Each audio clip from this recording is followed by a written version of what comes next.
Hi hello once again welcome back to our channel c&svlog. അപ്പോൾ കഴിഞ്ഞ ദിവസം നമ്മളൊരു പാളിപ്പോയ ക്രാഫ്റ്റ് വീഡിയോ അപ്ലോഡ് ചെയ്തിട്ടുണ്ടായിരുന്നു. അതിൽ 2 പീസ് നമുക്ക് ക്രാഫ്റ്റ് ചെയ്യാനായിട്ട് മാറ്റി വെച്ചിട്ടുണ്ടായിരുന്നു കേട്ടോ. അപ്പോൾ അത് വെച്ചിട്ടുള്ള ഒരു അടിപൊളി ക്രാഫ്റ്റാണ് ഇന്ന് ചെയ്യാൻ പോകുന്നത്. ഈ ഒരു പ്ലാസ്റ്റിക് ബോട്ടിൽ വെച്ചിട്ടായിരുന്നു നമ്മൾ ക്രാഫ്റ്റ് തുടങ്ങിയത്. പക്ഷേ അവസാനമായപ്പോഴേക്കും അതൊക്കെ മാറി ആകെ നമ്മൾ വേറൊരു രീതിയിലേക്ക് വന്നിട്ടുണ്ടായിരുന്നു. എന്താണ് പറ്റിയെന്ന് അറിയണമെന്നുണ്ടെങ്കിൽ നമ്മുടെ കഴിഞ്ഞ വീഡിയോ, ഇതിന് മുമ്പത്തെ വീഡിയോ കാണാത്തവരൊന്ന് കണ്ടു നോക്കാം കേട്ടോ. അപ്പോൾ 3 രീതിയിലാണ് നമ്മളത് അറേഞ്ച് ചെയ്തിട്ടുണ്ടായിരുന്നത്. അതിൽ ആ ഒരു ബലൂൺ വെച്ചിട്ട് ചെയ്തത് കംപ്ലീറ്റ് ആയിട്ട് തകർന്നു പോയിട്ടുണ്ടായിരുന്നു. അപ്പോൾ അതായിരുന്നു ഞാൻ കഴിഞ്ഞ വീഡിയോയിൽ പറഞ്ഞിട്ടുണ്ടായിരുന്നേ. ഇനിയിപ്പോൾ ഇതുപോലെ 2 പീസ് കൂടി നമ്മുടെ കയ്യിലുണ്ട് കേട്ടോ. അപ്പോൾ അത് വെച്ചിട്ട് നമുക്കൊരു അടിപൊളി ക്രാഫ്റ്റ് ചെയ്തെടുക്കാം. ഞാൻ ഇതുപോലെ ഒരു ആർട്ടിഫിഷ്യൽ ലീഫിൻ്റെ പീസ് എടുത്തിട്ടുണ്ട്. ഇതെനിക്ക് വഴി കിടന്ന് കിട്ടിയതായിരുന്നു. അതിങ്ങനെ റോട്ടിൽ കിടക്കണുണ്ടപ്പോൾ ഞാൻ എടുത്തിട്ട് പോകുന്നതാണ് കേട്ടോ. പിന്നെ കുറേ മുമ്പ് ഗിഫ്റ്റ് കിട്ടിയൊരു സംഭവത്തിൻ്റെ പീസാണ് ഇത്. കുറച്ച് പൊടിയൊക്കെ പിടിച്ചിരിക്കുകയായിരുന്നു, അതൊക്കെ നമ്മളൊന്ന് തൂത്തെടുത്തിട്ടുണ്ട്. പിന്നെ ഗ്ലിറ്റർ ഫോം ഷീറ്റിനായിട്ട് ഇതുപോലെ കുറച്ച് പീസ് കട്ട് ചെയ്തെടുത്തിട്ടുണ്ട് കേട്ടോ. അത് നമുക്ക് ആ ഒരു ബോട്ടിലിൻ്റെ അടിയിലുള്ള ഭാഗം ഉണ്ടല്ലോ, അവിടെ ആയിട്ട് ഇതുപോലെ ഒന്ന് ഒട്ടിച്ച് കൊടുക്കുക. അപ്പോൾ അവിടെ നിന്ന് കുറച്ച് പീസൊക്കെ ഇങ്ങനെ വിട്ടു പോയിട്ടുണ്ടായിരുന്നു. അതൊക്കെ നമ്മൾ ആ ഒരു ഫോം ഷീറ്റ് വെച്ചിട്ട് കവർ ചെയ്തെടുക്കാം കേട്ടോ ചെയ്തേക്കണേ.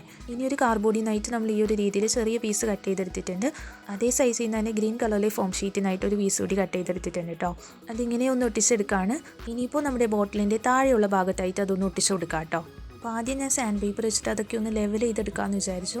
പിന്നെ ഓർത്തപ്പോൾ അതിങ്ങനെ തന്നെ നിൽക്കുന്നതായിരിക്കും കുറച്ചുകൂടി ഭംഗിയായിട്ടുണ്ടാവുമെന്ന് തോന്നി. അപ്പോൾ ഞാനതൊന്നും ചെയ്തിട്ടില്ല കേട്ടോ. പിന്നെ ഒരു കാര്യം ചെയ്യാനായിട്ടുണ്ടായിരുന്നത്, നമ്മൾ ആ ഒരു ഫോം ഷീറ്റ് ഒട്ടിക്കുന്നതിന് മുമ്പായിട്ട് പെയിൻറ്റ് ചെയ്ത് കൊടുക്കുകയാണെങ്കിൽ കുറച്ചുകൂടി നന്നായിട്ടുണ്ടാവും എന്ന് തോന്നി. പക്ഷേ പെയിൻറ്റ് ചെയ്ത് തുടങ്ങിയപ്പോഴാണ് ഞാൻ ആ ഒരു കാര്യം ഓർത്തത് കേട്ടോ. അപ്പോൾ ആദ്യം നമ്മൾ കംപ്ലീറ്റ് ആയിട്ട് ബ്ലാക്ക് കളറിലെ ആക്രിലിക് പെയിൻ്റാണ് അടിച്ചു കൊടുക്കുന്നത്.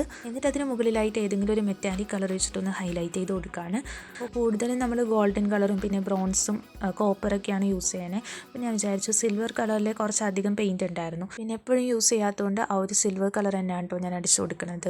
ഇപ്പോൾ ഈ ഒരു രീതിയിൽ ബ്ലാക്ക് കളറിൽ ആക്രിലിക് പെയിൻറ്റ് അടിച്ചു കൊടുത്തിട്ടുണ്ട്. ഇനിയിപ്പോൾ പെയിൻറ്റ് ഒന്ന് ഉണങ്ങാനായിട്ട് നമുക്ക് മാറ്റി വയ്ക്കാം കേട്ടോ. അങ്ങനെ ആ ഒരു ബ്ലാക്ക് കളറിലെ പെയിൻറ്റൊക്കെ ഉണങ്ങുന്ന സമയത്ത് നമുക്ക് അടുത്തൊരു ക്രാഫ്റ്റ് ചെയ്തെടുക്കാം. അതുപോലെ ഒരു കുഞ്ഞൻ പീസ് കൂടി നമുക്ക് കിട്ടിയിട്ടുണ്ടായിരുന്നു. ആദ്യം ഞാൻ കംപ്ലീറ്റ് ആയിട്ട് വൈറ്റ് കളർ ആക്രിലിക് പെയിൻറ്റ് ഒന്ന് അടിച്ചെടുത്തിട്ടുണ്ട് കേട്ടോ. ഇനിയിപ്പോൾ റെഡ് കളറിൽ ഗ്ലിറ്റർ ഫോം ഷീറ്റിനായിട്ട് ഇതുപോലെ കുറച്ച് കുഞ്ഞൻ പീസ് കട്ട് ചെയ്തെടുത്തിട്ടുണ്ട് കേട്ടോ. അത് ഞാൻ വീഡിയോയിൽ കാണുന്ന രീതിയിൽ ഒന്ന് ഒട്ടിച്ചെടുക്കുന്നുണ്ട് കേട്ടോ.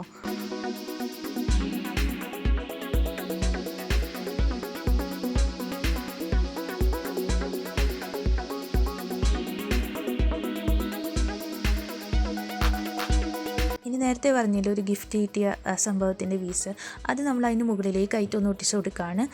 ഈ ഒരു രീതിയിൽ ഞാൻ ക്രാഫ്റ്റ് ചെയ്യാനായിട്ട് ഉദ്ദേശിച്ചിട്ടുണ്ടായിരുന്നില്ല.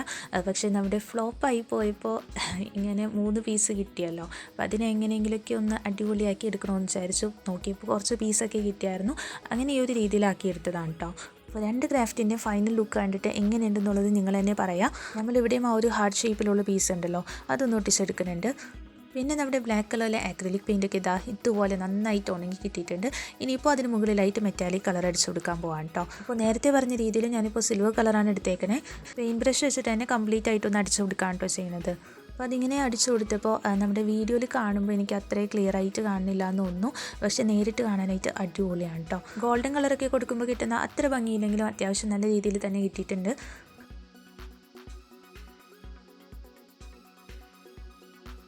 അങ്ങനെ കംപ്ലീറ്റ് ആയിട്ട് മെറ്റാലിക് കളർ അപ്ലൈ ചെയ്ത് കഴിയുമ്പോൾ ഈ ഒരു രീതിയിലാണ് കിട്ടിയേക്കണേ. ഇനിയിപ്പോൾ നമ്മുടെ ആ ഒരു കളഞ്ഞ് കിട്ടിയ പീസ് ഉണ്ടല്ലോ, അത് അതിനുള്ളിലേക്കായിട്ടൊന്ന് വെച്ച് കൊടുക്കാം കേട്ടോ. പിന്നെ ഞാൻ കുറച്ച് ഫ്ലവേഴ്സ് കൂടി ചെയ്യാമെന്ന് വിചാരിച്ചിട്ടുണ്ടായിരുന്നു. പക്ഷേ ഇങ്ങനെ കാണാനായിട്ട് എനിക്ക് അത്യാവശ്യം നല്ല ഭംഗിയായിട്ട് തോന്നി. അങ്ങനെ നമ്മുടെ 2 കുഞ്ഞൻ ക്രാഫ്റ്റ് വർക്ക് ഇവിടെ കംപ്ലീറ്റ് ആയിട്ടുണ്ട്. അപ്പോൾ എങ്ങനെയുണ്ട്, നിങ്ങൾക്ക് ഇഷ്ടമായില്ല എന്നുള്ളതൊന്ന് കമൻറ്റ് ചെയ്ത് പറയാം. പിന്നെ ഇതിലേതാണ് കൂടുതൽ ഇഷ്ടമായി എന്നുള്ളതും ഒന്ന് പറയാം കേട്ടോ. ഇന്നത്തെ വീഡിയോ ഇത്രയേ ഉള്ളൂ. അടുത്ത ദിവസം നമുക്കൊരു അടിപൊളി വീഡിയോ ആയിട്ടാണ്. അതൊരിക്കൽ tata bye bye. Thank you for watching.